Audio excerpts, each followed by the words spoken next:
de 1946.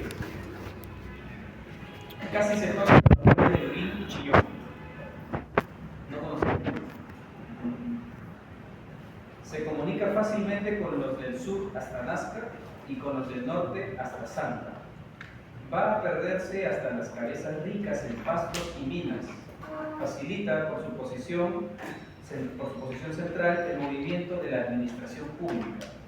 Está llamada al comercio universal por la inmediata bahía del Callao y posee en su grado los inestimables privilegios de la costa peruana: el cielo sin huracanes, ni lluvias, ni rayos, la dulzura de una primavera inalterable, el apacible océano que rebosa de peces de sabor delicado, un río en que los camarones aparecen como un maná agradable y fertilizada por aguas, una campiña en que cada hora se abren bellísimas flores y maduran exquisitos frutos. Eso es Lima.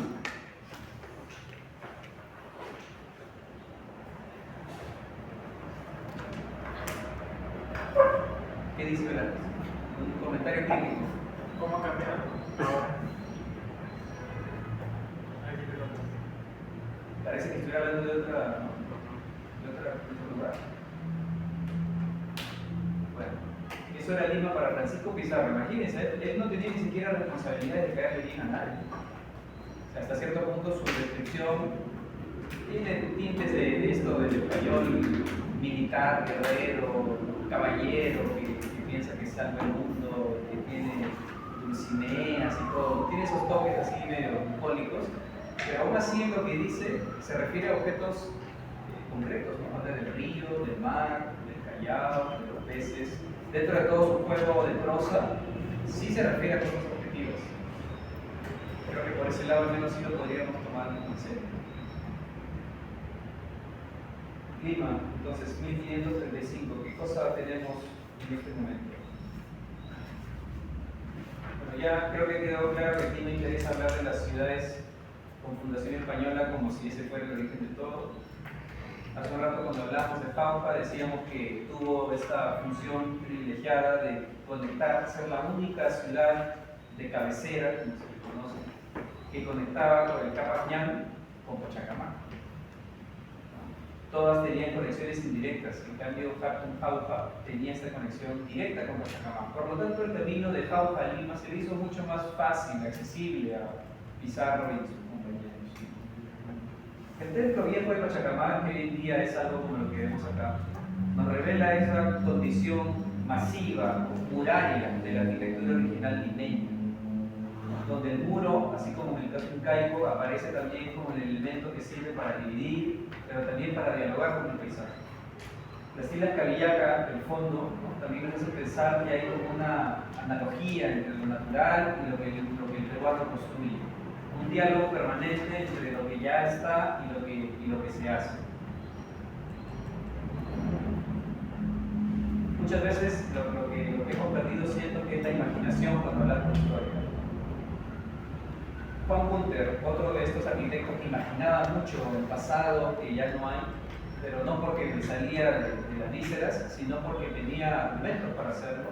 Se imaginaba que Lima originalmente había sido esto: el río Rímac, una maraña, ¿no? de caminos que se van cruzando, y allí donde se cruzan van generando nodos interesantes de edificaciones de rol secundario en algunos casos y otras más bien con roles mucho más principales o protagónicos. Un gran paisaje, ¿no? Liberado, donde las edificaciones se colocan de manera dispersa, pero ordenándose a partir de los encuentros de los caminos. Cuando avanzamos en el tiempo y vemos más bien este mapa producido por este señor Pedro Nolasco, ¿no? Cuando hace este mapa de Lima, Ciudad de los Reyes, de 1687 aproximadamente, se imagina una cosa totalmente distinta y de hecho, más que imaginar, describe algo que él logra ver en ese mundo. Se imagina pues una Lima amurallada, ¿no? Con algunos años encima. El español ha descubierto que más le vale defenderse. Hay como una especie de conciencia que le hace saber que está sacando mucho oro. probablemente en algún momento alguien le podría hacer algo. De hecho, Lima nunca fue atacada por piratas y corsarios. La muralla terminó siendo como más bien una prueba de la conciencia del español que de algo que resolvió un problema real. En torno a esta ciudad, no me parece un tema menor el cómo va completando esta lámina, este Pedro Nolasco, donde pienso que podemos entender esta idea, ¿no? de una tierra, de un espacio, un territorio que se está empezando a conocer, ¿no? Por apenas 3 años, 4 años que se ha empezado a fundar ciudades en el norte del país, ya se está fundando una capital, y en torno a eso hay muchos aspectos que forman parte casi como de una especie de bestiario medieval, ¿no? No sé si alguna vez han visto estos bestiarios medievales. Los medievales tenían mucha imaginación para imaginar seres mitológicos, ¿no? De gallina mezclada con caballos y no sé cuánto, ¿no?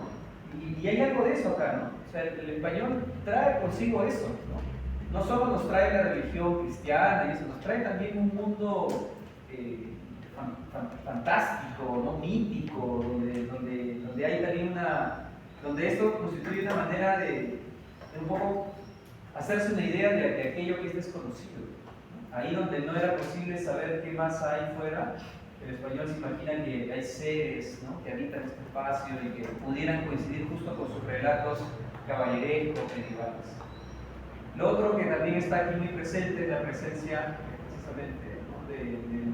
de la religión.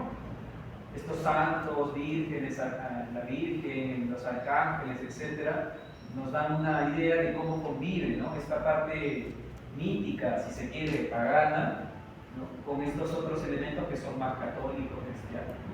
Y en medio de todo eso también, por supuesto, las familias nobles, ¿no? Con sus escudos, sus blasones, que de alguna manera lo representan como estandarte, como parte de una élite. Si profundizamos un poco más en la ciudad en sí como construcción urbana, territorial, podemos notar que con la secuencia de bastiones, ¿no? De esta muralla se configura una relación que para lo que hemos visto antes en Santo Domingo, por ejemplo, o en otros donde, en Trujillo mismo, donde había una serie de puertas que todavía no dejaban que haya una exclusividad interior. En el caso de Lima, ¿no? Al menos Nolasco, por alguna razón no ha graficado esas posibles relaciones con el exterior, ¿no? Pero que hay más bien una especie de ciudad compacta, amurallada, donde algunas chacras han quedado en el interior para que las sigan trabajando los indígenas, pero más allá de eso la conexión con el resto de la ciudad parece como muy contrastante. Una ciudad que se quiere, ¿no? Bajo un ideal clásico más o menos conseguido, pero por otro lado lo desconocido, lo mítico, lo religioso, que de alguna manera calma el temor de lo desconocido. Bueno, este otro plano, que es de 1650, la ciudad no cambia mucho en varios siglos, ¿no? Nos sigue presentando a Lima con sus murallas, ¿no? Creo que aquí, gracias al color, podemos identificar cómo hay un lamero, conocido como el lamero de Pizarro, original, mucho más prolijo, ¿no? Con las manzanas tal y como lo dice, digamos, Vitruvio, entre otros, ¿no? Manzanas cuadrangulares, donde los atrios de las iglesias van apareciendo como esas zonas de desahogo de una trama bastante densa, ¿no? Las calles muy estrechas, muchas de ellas pierden sus aguas o sus desagües hacia la calle. Entonces las calles no solo son estrechas, también son el escenario donde va a parar todo el servicio, toda una condición que en algún momento Salazar Bondi, inspirado en las aves de rapiña que merodeaban esta ciudad, va a hablar sobre los gallinazos, ¿no? Y luego de Leigo hablará sobre los gallinazos sin pluma. O sea, hay una condición ahí que es muy originaria en este momento. Pasamos de hace un rato Pachacamac, integración con el paisaje, visuales, integrar, separar, base agrícola, como en el caso de Cusco. Y en este caso lo agrícola también sigue, ¿no? Persiste, pero mucho más como limitado, condicionado. Es es una gran diferencia del trabajo agrícola, que era mucho más libre, más espontáneo, en el caso de Pachacamac con los Ishma. En este otro caso vemos que hay una configuración mucho más compacta. En este plano, que es ya de 1650, aparece también este barrio que hoy conocemos como el Rímac. En su momento lo habitaron negros, ¿no? Afrodescendientes, que se conocían como negros camaroneros. Hace un rato que hemos leído a Francisco Pizarro la hablaba de camarones. ¿Dónde viven camarones? Los camarones estaban acá, en el río Rímac. Y esta población, ¿no?, negra que habitaba estas zonas extraía esos camarones, ¿verdad? Se alimentaba de eso y generaba como un contraste con esta otra condición de muralla, de élite, de poder, ¿no? En el caso limeño y las familias poderosas. Frente a eso hay un hilo delgado, ¿no? Este puente de piedra es el que va a conectar esta condición mucho más compacta y ciega frente a esta otra mucho más espontánea, ¿no? Donde el trazado incluso nos hace recordar algo del mundo incaico, ¿no? Con esos trapecios que se van organizando en el espacio de una manera más libre.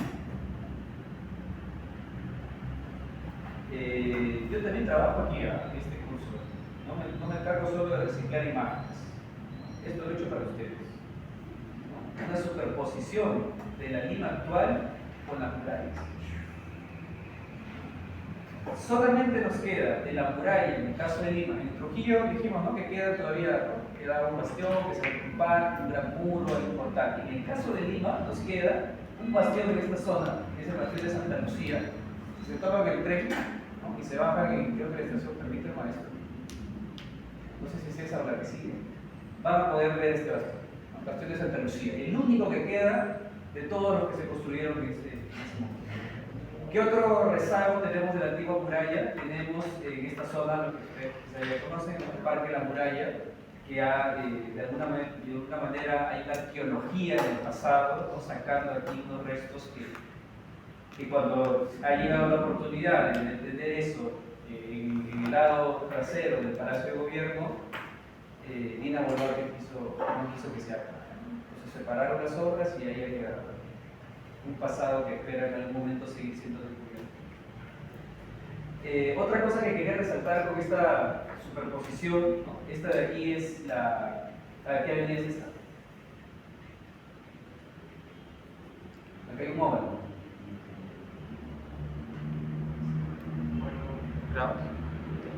Grau, Paseo Colón, ¿verdad? Por acá está la Cruz Ugarte, ¿no?, para hacernos una idea, fíjense, esos son los límites. Otra cosa que quería resaltar acá era todo esto que es verde no es necesariamente área verde, ¿no? Son más bien tierras productivas, ¿no? Son estas chacras que van quedando en el interior de toda esta gran muralla compacta. Si hacemos un balance, no es esto como una mezquita, ¿no?, 50-50 área libre con área construida. Acá hay una proporción que claramente es más de lo construido que de lo verde, de la tierra protegida, posiblemente, ¿no? Y esta otra marca verde que aparece en esta zona es una gran tierra productiva que le pertenecía en su momento a esta orden religiosa que ya la vamos a ver en un rato, que son los franciscanos. De hecho, la iglesia de San Francisco, junto con todo el convento, los claustros, es un caso de la avenida Bancay, que terminó de cercenar, ¿no?, a la iglesia de San Francisco, que tenía una cantidad enorme de hectáreas, ¿no?, de manzanas, pero que con la aparición de la Bancay se termina de cortar, entonces desaparece más o menos el 30% de todo el conjunto. Y esta zona verde, que es como algo que llama la atención en todo lo demás, pertenecía a la iglesia, a los franciscanos. Estos que aparecen de rojo no son las iglesias, como vemos el español repite esto de afirmarse en el territorio a partir de las órdenes religiosas que se distribuyen como satélites. Entonces tenemos hacia este lado San Francisco, acá está Santo Domingo, aquí está la catedral, hacia este lado tenemos la Merced, ¿no?, acá tenemos San Agustín y acá tenemos San Pedro. Son las órdenes religiosas que típicamente, ya las hemos visto en Trujillo, en Cusco, son las mismas, pero distribuidas de una forma especial. Esta es la zona del Rímac, el puente de piedra. La muralla en el caso de Lima se construyó a partir de 1687 y se va a demoler en gran parte en 1870. Eso ya es parte del siguiente curso de historia, ¿no?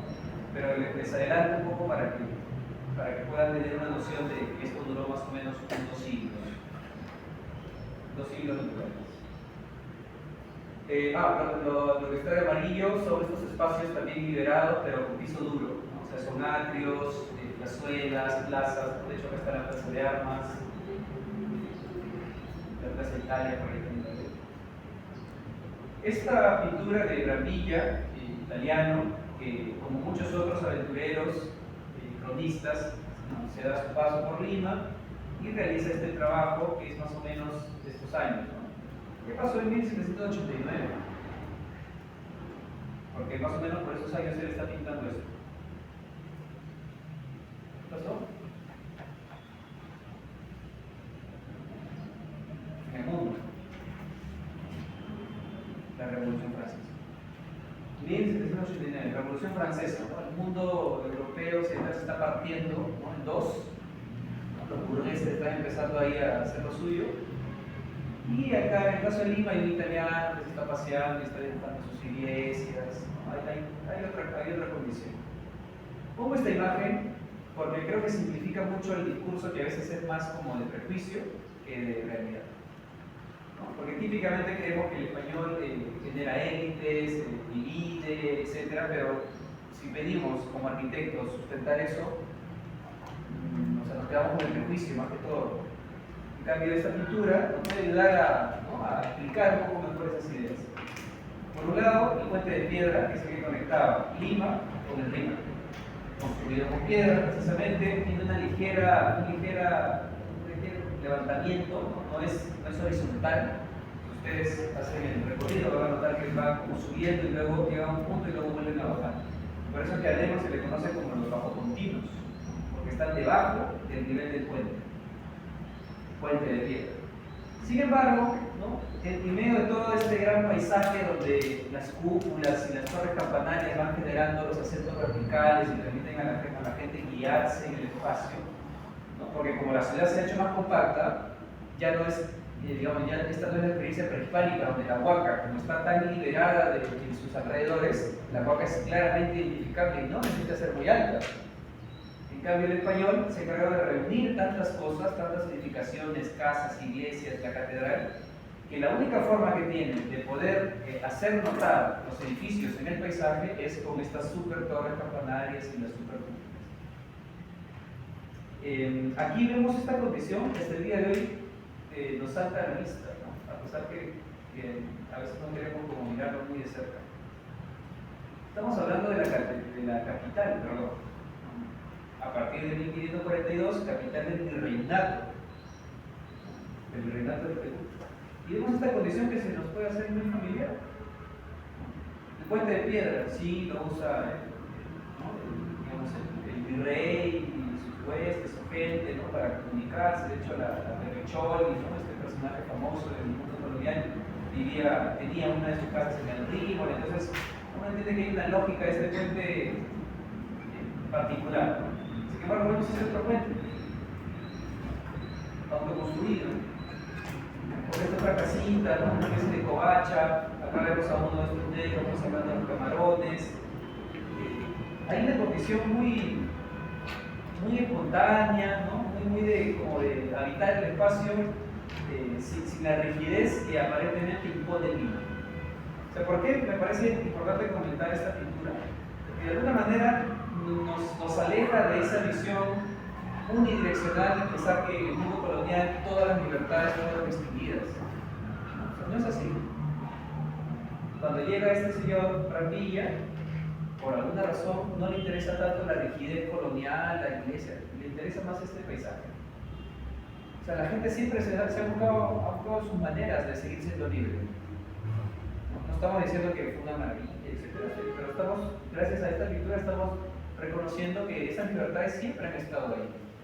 Libertades que luego, cuando este señor británico, John Turner, venga a estudiar barriadas, le va a parecer increíble. Cómo la gente hace de la nada espacio para entrar. Eso ya está aquí. en potencia. Bueno, el español nunca tuvo como este interés de resolver su relación con el río Rima, que eso hay que decirlo claramente. No hubo más que el puente de piedra y algunos balcones que se sumaban, pero más allá de eso no hay un proyecto de integración.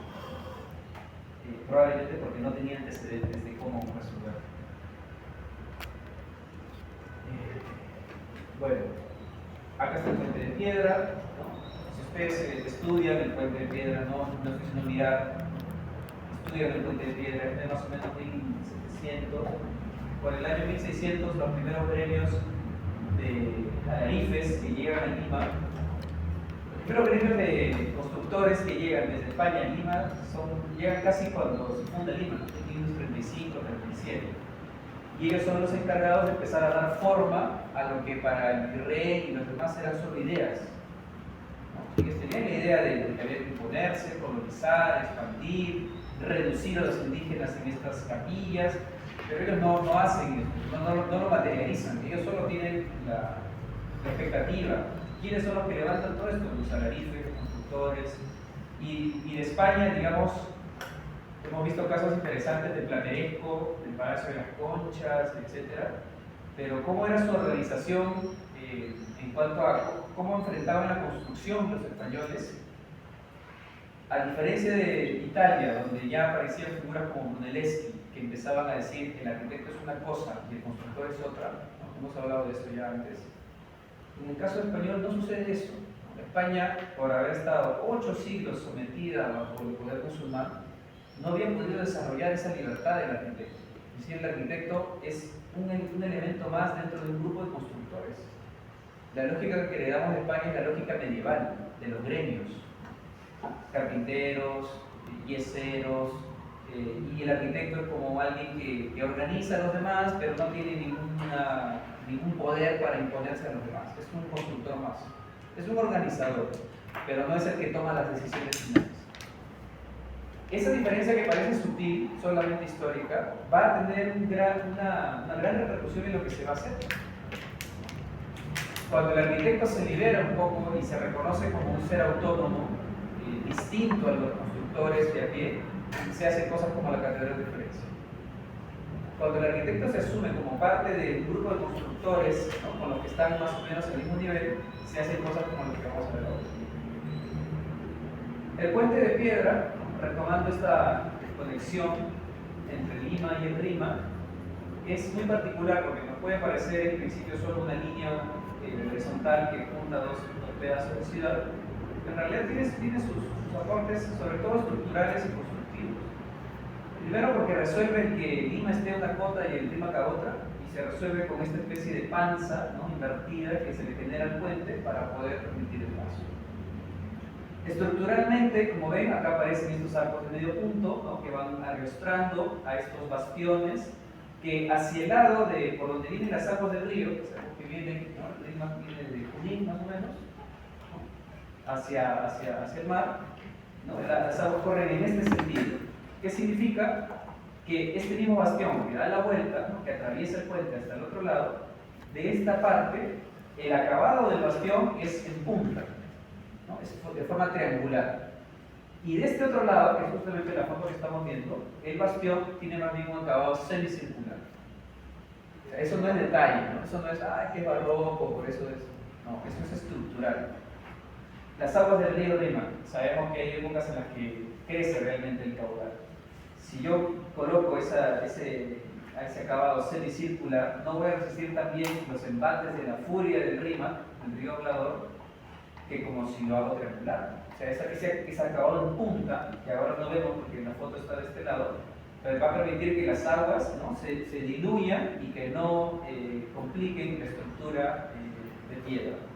Y de este otro lado, ¿no?, como esta cara queda a salvo del agua, porque el agua va a empezar a escurrir, ¿no?, la gran fuerza va a empezar a escurrir hacia los lados, entonces este lado sí se permite un gesto mucho más formal, ¿no?, curvo, porque para ganar en las partes superiores unos espacios urbanos interesantes, que hoy están perdidos porque cada gestión que viene le pone más rejas, y el que viene quiere restaurar la reja del que estuvo antes. Entonces eso está perdido, ¿no? Pero en su momento esos espacios semicirculares en planta generaban unos pequeños ensanchamientos del puente para generar espacios de reposo. ¿No? Entonces, en ese ir y venir del Rímac al Lima, uno tenía, ¿no?, una visual increíble, todavía había verde en el Rímac, cosa que les gusta ver, y además tenía estos espacios de reposo que se iban alternando. Esta iglesia ya no existe, ¿no?, claramente, la iglesia de los desamparados. ¿Qué estilo le podríamos atribuir? ¿Renacentista? Renacentista. ¿Sí? ¿Alguien piensa distinto? Renacentista, pero tiene algo de gótico, ¿no? Por la verticalidad. En la fachada. ¿Cierto? O sea, no tiene esos pináculos en ascenso, pero la proporción de la fachada, yo diría que tiene algo más como de gótico. Ustedes ven la iglesia de la Recoleta en la Plaza Francia, que es como lo más gótico que podemos ver, ¿no? Y tiene ojivas y toda la cosa. Acá tiene algo de esto. Bueno, ¿qué más? ¿Cómo se ve acá? El río Rímac. El Cerro San Cristóbal, ¿no?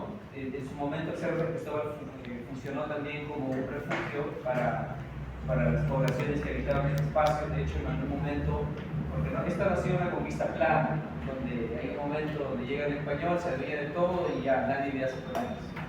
Sabemos que eso no ha sido así, ¿no? Han existido personajes, ¿no?, como Manco Inca, hay algo que se llama el mito de Incarri, ¿no?, una serie de procesos que sobre todo se dan hacia el sur, ¿no?, Ayacucho, Cusco, de gente que simplemente no aceptaba la colonización, la conquista. Y en el caso de Lima, ¿no?, ¿dónde se refugiaron estos subversivos de la época? En el Cerro San Cristóbal. El hecho de que ahí loteaban todo el paisaje que de alguna manera estaba empezando a perder. Acá está el puente de piedra. Pongo esta imagen, acá otra vez está la iglesia de Desamparados, que yo la veo más como en clave gótica, tiene un rosetón como si fuera poco. La pongo además para entender esta condición de los techos de Lima. Los techos de Lima son probablemente lo último que uno ve porque está acostumbrado a la vista peatonal, pero cuando examinamos los techos, descubrimos cómo es que estos espacios resolvían la ventilación, la iluminación, y todo esto en una ciudad que ya he dicho es muy compacta, ¿no? Calles muy estrechas, muy angostas. Las casas están como, es que hay una avaricia tremenda, ¿no? O sea, todos quieren vivir acá, todos quieren sacar el jugo aquí, ¿no? Y eso genera unas condiciones muy particulares, ¿no?, teatinas, ¿no?, que van a empezar a hacer los elementos orientados casi siempre hacia el norte, ¿no?, para recibir, hacia el sur, para recibir los vientos, más no la luz del sol que se mete de una manera muy directa. Y eso va a empezar, digamos, a resolver esas necesidades.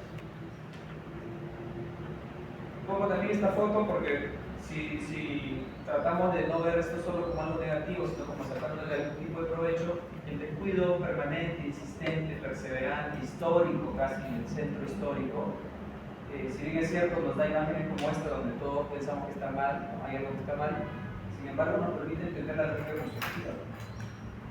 Gracias a toda esta ignorancia y avaricia y muchas cosas más de distintas autoridades que se suceden en el poder, mal que bien lo que nos dejan es una gran colección, un gran repertorio de escatillones coloniales, ¿no? Entonces podemos ver cómo funciona el adobe, la quincha, el entramado, cómo se generan los bastidores. Mal que bien tenemos eso ahí. Eso es a lo que me refiero, ¿no? Normalmente se construía base de adobe y los pisos superiores, que podía ser máximo hasta de 3 niveles, en quincha, ¿no? Y acá vemos los bastidores que justamente tienen un primer zócalo de un ladrillo y sobre él van acumulándose las cañas de la quincha.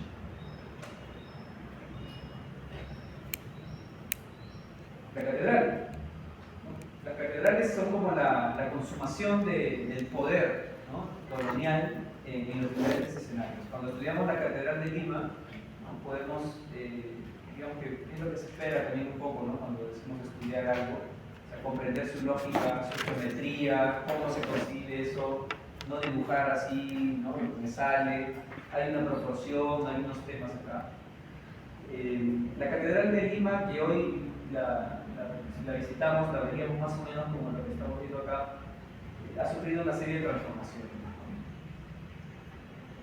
Y de hecho, cuando llegamos a esto que ven, analizar, ¿no?, o sea, acá estamos entendiendo las partes del objeto, ¿no?, No estamos solo diciendo que la catedral se hizo en tal año, que la hizo no sé quién, da lo mismo casi quién la hizo, ¿no? O sea, no digo que no lo recuerden, pero más importante que recordar el nombre de quién la hizo es recordar la lógica que hay detrás, ¿no? Toda la secuencia de trazos reguladores que hay, las pilastras, estos dos cuerpos, ¿no? Claramente marcados, la cornisa, ¿no? Que en este caso no es partida, pero que en la parte inferior sí es partida, ¿no? Se tuerce, se quiebra para recibir a este edículo, ¿no? que tiene aquí las esculturas, que es como la proyección, ¿no? Del retablo interior. Ya habíamos hablado de la Catedral de Cusco, y dijimos que hay esta solución tipo, es una planta basilical, ¿no? Rectangular, ¿no? Donde no se configura tan claramente la cruz latina. De hecho está la cruz latina, pero está como escondida en todo este gran rectángulo. Naves, capillas laterales, ¿no? Ligeramente profundas, y solución de los arcos formeros, ¿no? Con unas pilastras poligonales. Nuevamente el altar mayor, siempre sobre escaleras, como era común. La iglesia de Santo Domingo, ¿no? Es esta la iglesia, lo demás es parte ya del convento, ¿no? A diferencia de la iglesia de San Francisco, del Cusco, donde la torre es un poco más, digamos, como tímida y no se pone en esquina, sino que se pone del otro lado, ¿no? San Francisco se pone por acá, no, perdón, este es San Francisco, estoy hablando de Santo Domingo de Trujillo. Recordemos la iglesia de Santo Domingo de Trujillo, la torre campanaria no se coloca en la esquina, se coloca del otro lado, una torre tímida. En cambio, en el caso de Santo Domingo, pero de Lima, vemos como la torre sí ocupa toda esta parte. Barroca, ¿por qué? No solo por el ornamento, ¿no? De hecho, eso es como lo más básico que podríamos recordar del barroco. El barroco por su escala, por la escala monumental. Por muchos años este fue el gran mirador de Lima. De hecho, fue el edificio más alto, hasta que aparecieron el Westin, el Centro Cívico y todos estos. Es barroca también por esta difuminación de las aristas, ¿no? Aparecen estas pilastras que se empiezan a agrupar y deforman un poco esos círculos. El interior, ¿no? Bóvedas vaídas de nervadura, nuevamente, tiene un trabajo de color en el caso de los apoyos. Si nos damos cuenta, no aparece esto que es bastante típico en otras iglesias, que son los arcos de medio punto, las laterales. Acá no vemos arcos de medio punto, ¿cierto? Es un entablamento, ¿no? Son hechos horizontales, hacia los lados. Nuevamente la carga ornamental, como casi siempre, condensada en el altar mayor, menos en las de vainillas, que es un caso excepcional.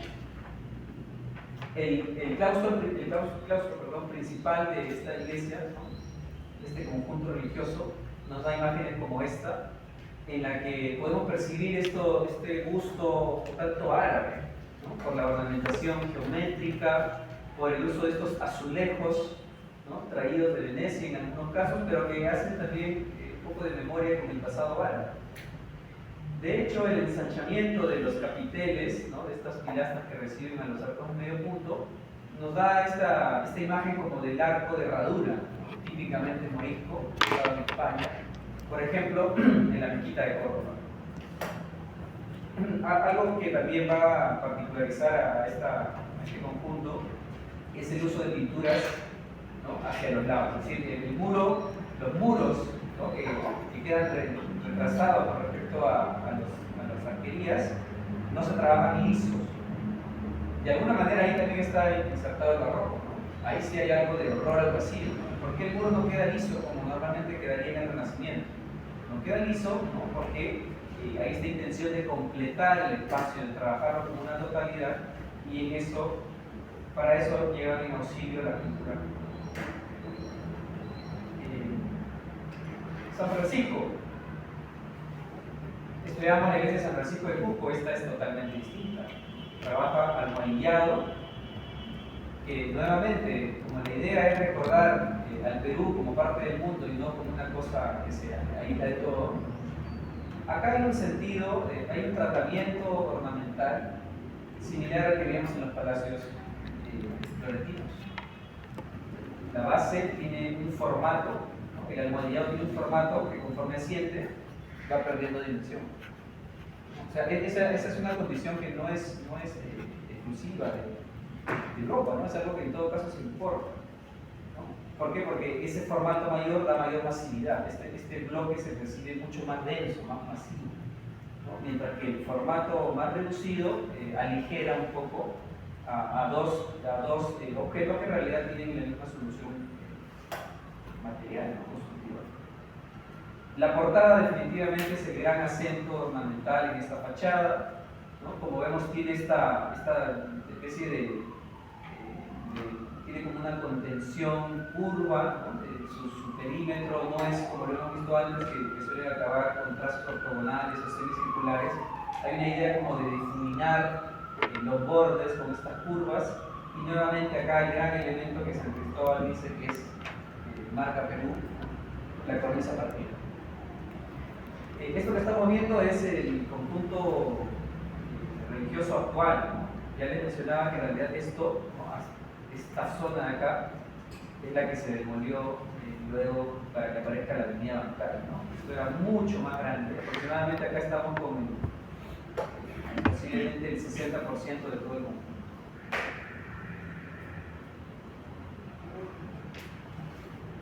¿A qué estilo podríamos asociar esto?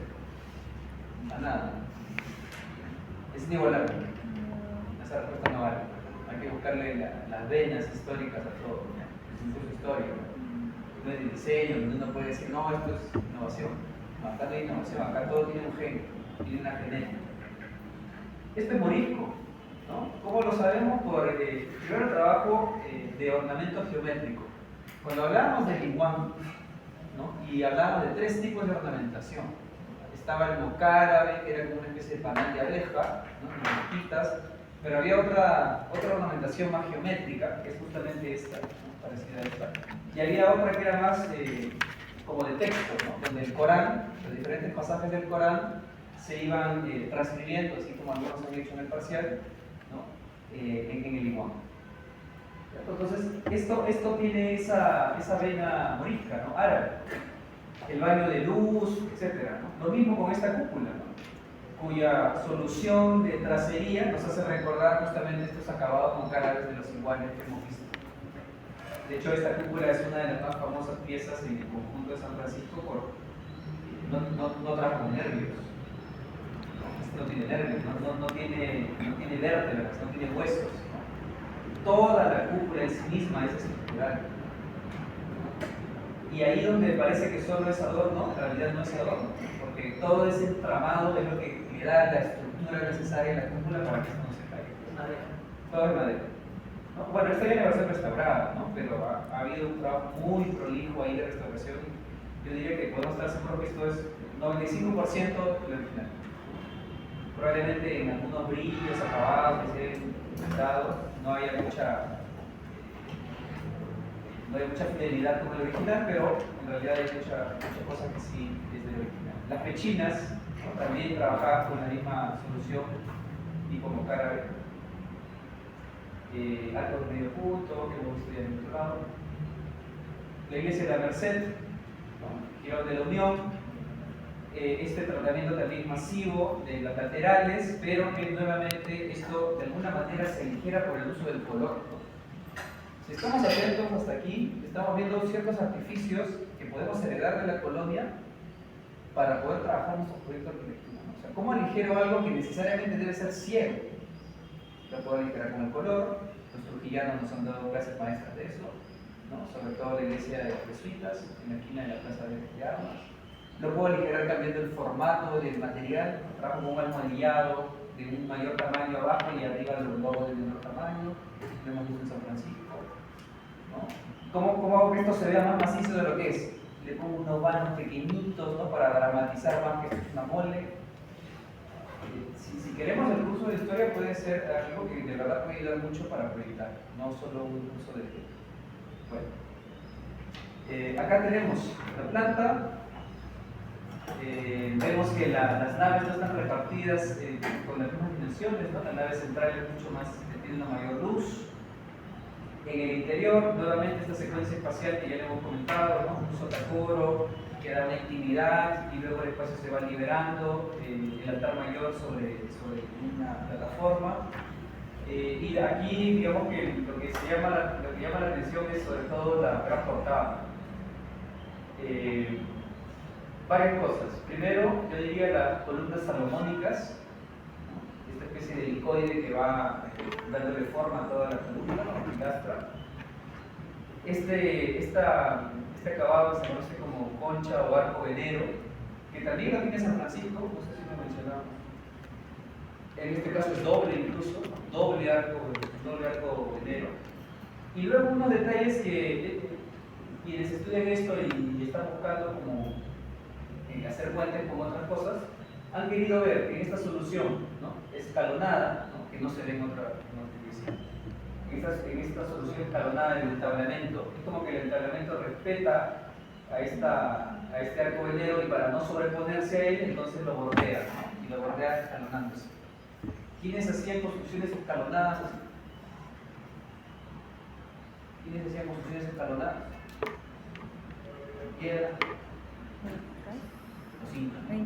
Para algunos historiadores, Bryce, por ejemplo, García Bryce, esta solución del entablamento que se va generando con pliegues y con escalonamientos tendría un sabor peruano, local, que no se ve, por ejemplo, lo que hace Alberti, Brunelleschi, los olivos. ¿No? Tienen aquí doble concha de arco venero, ¿no? Eso le da mayor profundidad. O sea, ¿cómo dramatizo la profundidad? Si yo solo una nave no se ve tan profundo como hacerle doble. ¿No? Miren acá, toda la. Este es un vano abocinado, ¿no? O sea, hacia afuera es mucho más amplio y hacia adentro se recoge un poco. Y eso, para eso, esta forma tipo concha me ayuda a resolver. Este óculo, ¿no?, una forma tipo píldora en la parte superior, y acá está este escalonamiento que tiene muchas cosas particulares. El interior, ¿no?, tiene ciertas semejanzas con San Francisco. Alguien lo podría confundir, pero no, porque de hecho San Francisco está mucho más recargado monumentalmente. También hay esta idea de que lo estructural se destaque por el color, que se entienda dónde están los arcos fajones, dónde están los formeros, etc. San Agustín, ¿no?, es una iglesia que ha terminado así, no se le ubican ahora los campanarios, en su momento los tuvo, los sismos hacen lo suyo también. Acá podemos ver la planta, ¿no? La cruz latina se asoma como tímidamente casi, ¿no?, aunque no tan claramente como lo hemos visto, por ejemplo, en la iglesia de la Compañía en Cusco. De esta iglesia habría que recordar la portada principal, que es barroca completamente, no hay otra cosa que no sea barroca aquí, y la portada lateral, que curiosamente es renacentista, ¿no? La única, o de las únicas, García Bray, Antonio C. Cristóbal señala que son como estos rezagos del Renacimiento que han quedado, que son muy pocos.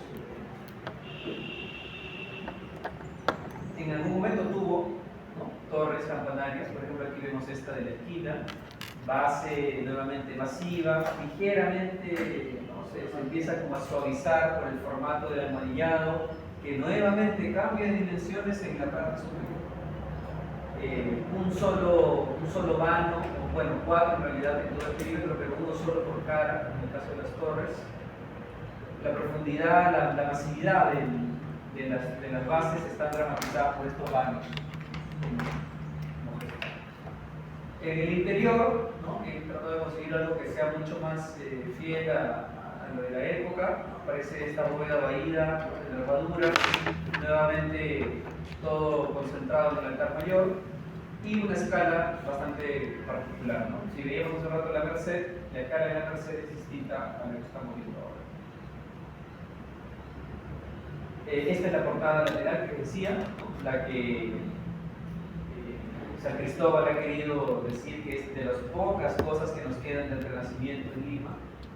Y creo que a propósito pongo estas dos, ¿no?, para ver esto es Renacimiento, esto es barroco.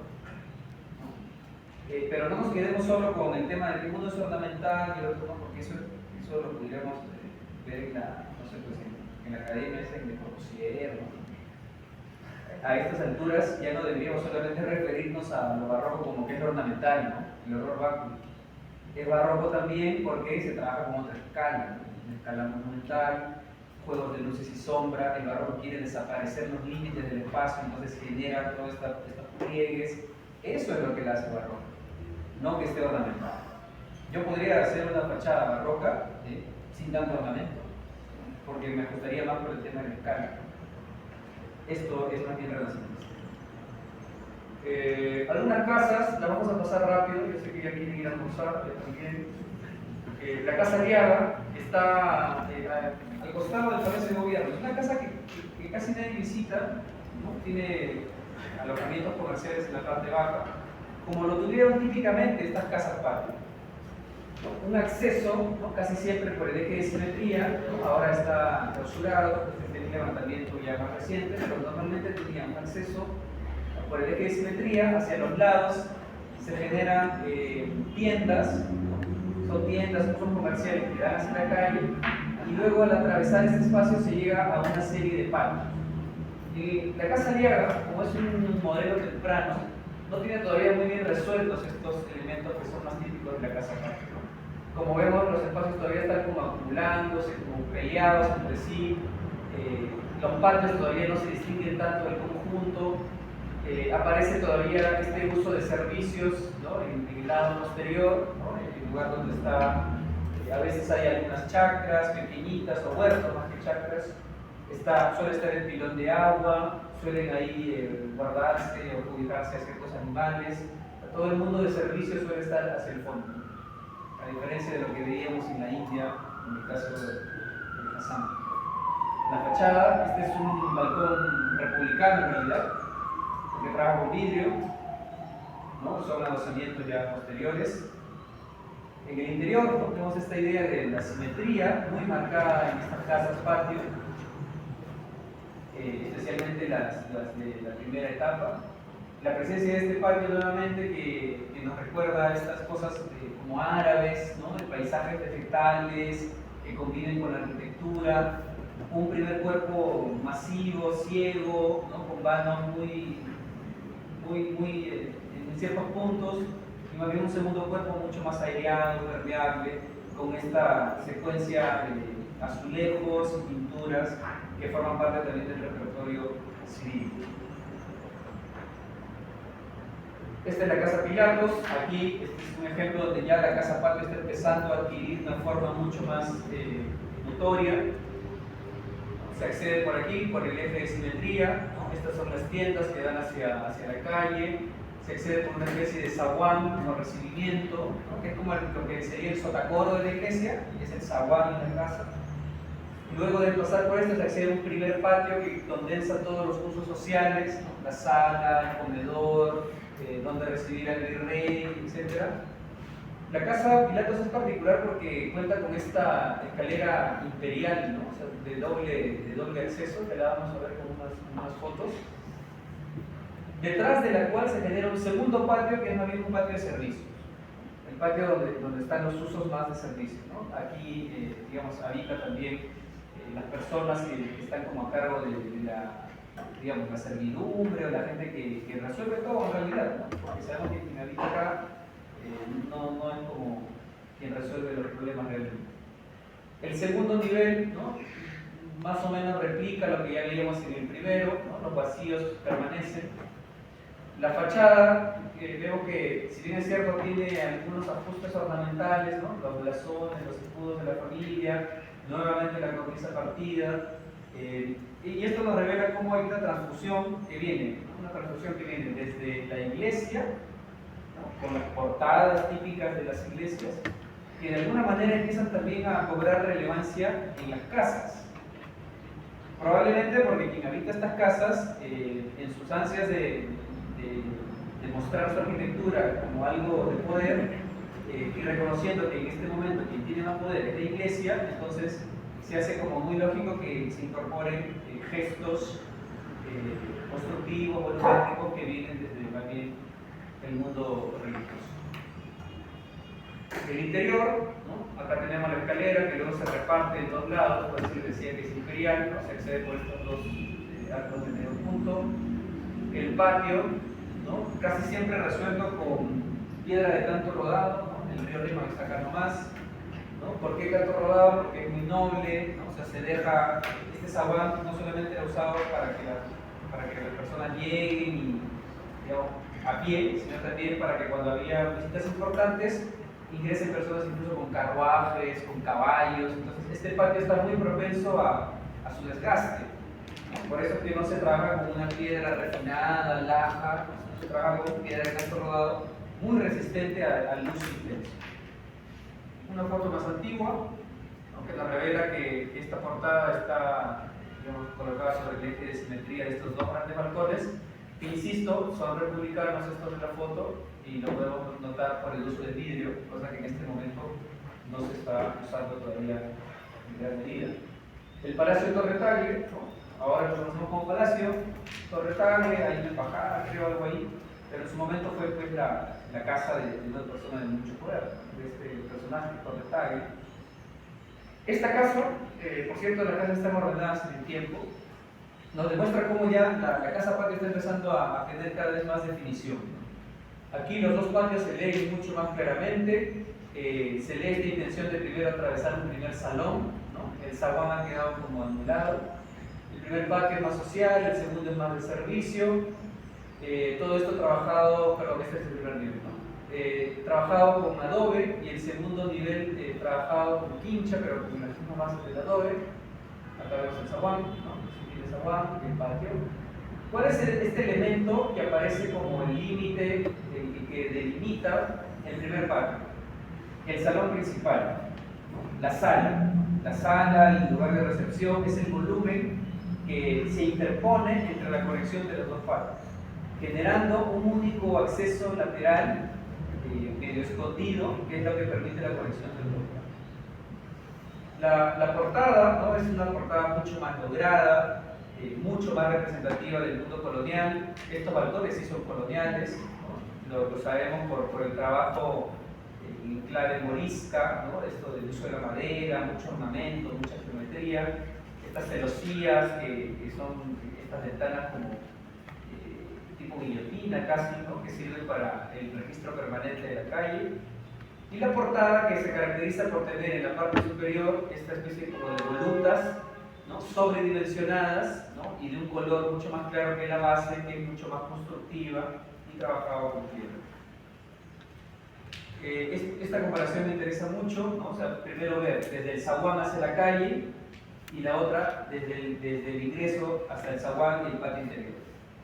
¿No? Del zaguán hacia la calle la lectura es esta, ¿no? Un claro oscuro, esta concha venera, ¿no? Como remate superior, ¿no? Digamos, hay una carga ahí interesante.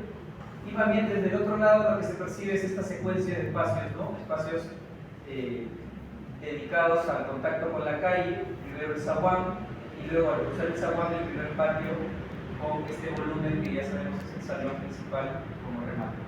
El techo casi siempre con vigas horizontales, madera, muchas veces traídas desde Panamá.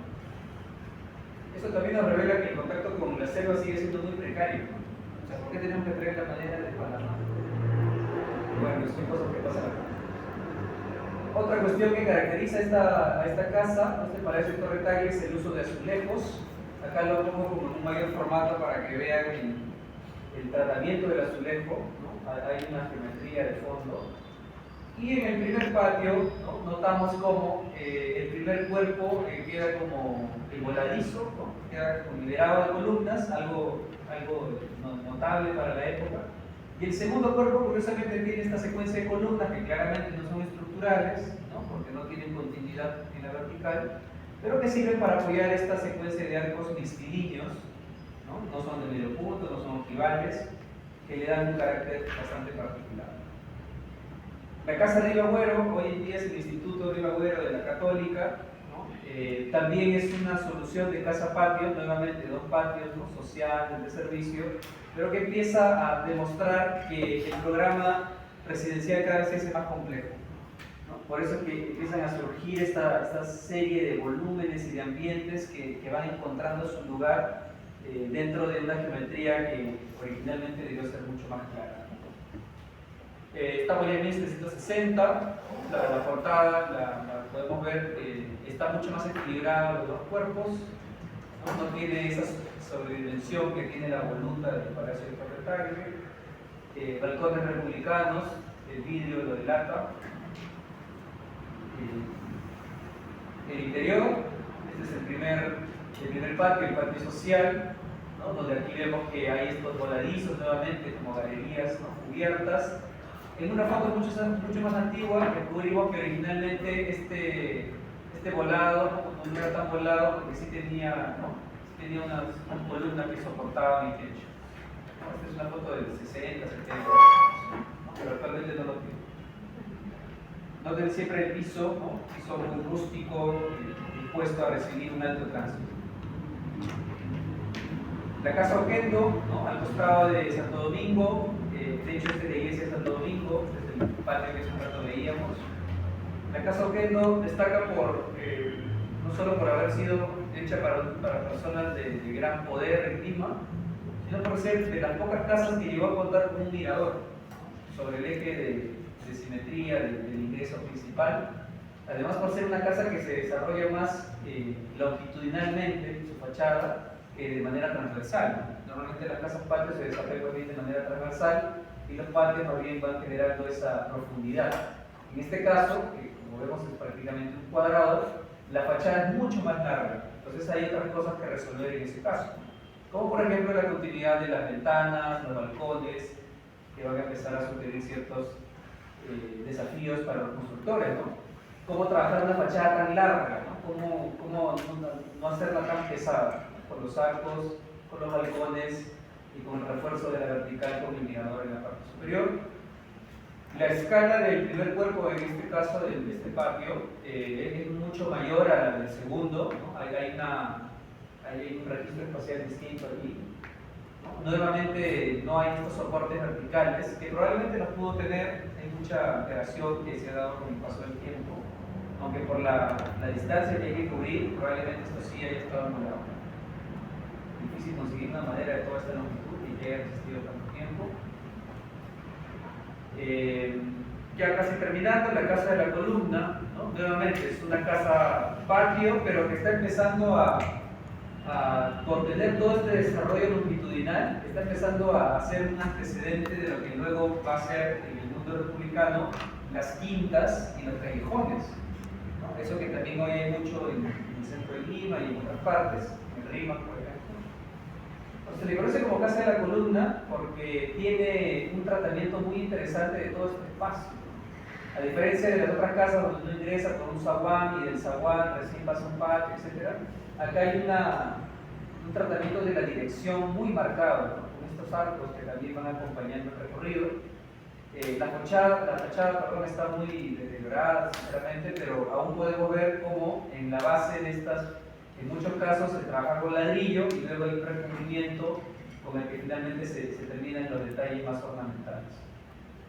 El interior de esta casa, ¿no?, el ingreso está más o menos por esta zona, ¿no?, se ingresa, digamos, y hay toda esta secuencia de arcos que generan un patio nuevamente resuelto con piedras de canto rodado por el uso intenso que tiene.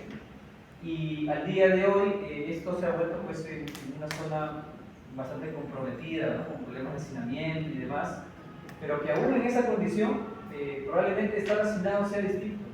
O sea, hay maneras de estar hacinado también, ¿no? Y acá creo que el estar hacinado no es tan dramático como en otros casos, porque aquí estás hacinado, estás tuburizado, pero tienes este gran patio, tienes una secuencia de arcos que enriquecen todo el espacio, una escalera, ¿no?, que acompaña todo este sentido vertical. No estoy, digamos, maquillando la precariedad que hay de fondo, de hecho la hay, ¿no?, pero digamos que espacialmente hay muchos más recursos de los cuales podríamos sacar provecho. Nuevamente este juego de claroscuros muy típico del mundo colonial. Y algo más aquí de la escalera, fíjense cómo está resuelta. Incluso algunas cosas también como de lobby para entender el uso probablemente no ha sido muy distinto en épocas anteriores, ¿no? Estas casas patio con el tiempo pasaron de ser propiedad de una sola familia a ser propiedad de muchas familias. Entonces eso también hace que los usos vayan transformándose en paso. Y bueno, cerramos con Sucre, Bolivia, solo hay dos cosas acá que ver. 1539. Sucre está en el altiplano, no necesita murallas. Tiene los cerros como delimitación natural. Cuando nosotros vemos una vista panorámica que es esta de acá, creo que nos podemos como que pensar mejor si es que Bolivia realmente es como algo, ¿no?, que nosotros lo miramos desde otro lado, ¿no? Esta solución, esta uniformidad espacial, ¿no?, formal, con las tejas y la gran plaza, o sea, hay una gran unidad, ¿no? Esto demuestra también que ha habido un tema económico de fondo, ¿no? La minería, definitivamente, que ha hecho que muchas familias con avaricia, con ambición, se hayan asentado en este territorio y que hayan construido lo que estamos viendo. Muchos patios, muchas arcadas, mucho uso de tejas, contraste muy claro entre los blancos y las tejas y lo vegetal en ciertos espacios interiores y sobre todo en la plaza principal. Y terminamos ahí, ¿no? Entonces, ¿qué era? 4, 17, ni siquiera más tarde. Listo, entonces con eso hemos cumplido con estas dos partes. Nos queda una tercera, porque aún no hemos hablado del equipa, del mucho, hay cosas todavía que ver, pero al menos con esto ya hemos cumplido con 2/3 del punto. ¿Bien? Hay que estudiar de verdad, ahora sí, ya no dibujitos, ¿no? Hay que estudiar de verdad. Listo, muchas gracias.